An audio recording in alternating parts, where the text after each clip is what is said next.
નમસ્કાર, આપ જોઈ રહ્યા છો સ્પાર્ક ટુડે ન્યૂઝ। પાદરામાં શ્રી પાતાળિયા હનુમાન મંદિર ખાતે યોજાનાર શ્રીમદ ભાગવત કથાના ભાગરૂપે ભૂમિપૂજન કાર્યક્રમ યોજાયો હતો।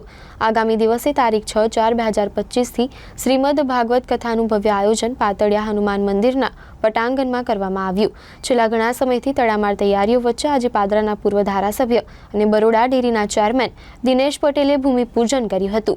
આ પ્રસંગે પાતાળિયા હનુમાન મંદિર પરિવારના તમામ સભ્યો હરિચંદ્રભાઈ નરસિંહભાઈ પટેલ ઉર્ફે ભૂરાભાઈ, બિપિનભાઈ પટેલ, હિતેશભાઈ પટેલ, ચંપકભાઈ મુખી, મુકેશભાઈ એલ્યુમિનિયમ, રમેશ પટેલ, સુનિલ પટેલ, ધર્મેશ પટેલ, મહેશ માસ્તર ખાસ, પરેશ પટેલ, ભરત પટેલ, જય કિશન પટેલ હાજર રહ્યા હતા। ઉલ્લેખનીય છે કે આવનારા સમયમાં શ્રીમદ ભાગવત કથાનું ભવ્ય આયોજન કરવામાં આવ્યું છે, જેમાં મૂળ વલસાડના શ્રીરંગ અવધૂત મહારાજના ઉપાસક રાકેશભાઈ જોશીના કંઠે શ્રીમદ ભાગવત કથાનું આયોજન કરવામાં આવ્યું છે, જેમાં મોડી રાત્રિ દરમિયાન વિવિધ કાર્યક્રમોનું પણ મંદિર પરિવાર દ્વારા આયોજન કરવામાં આવ્યું છે।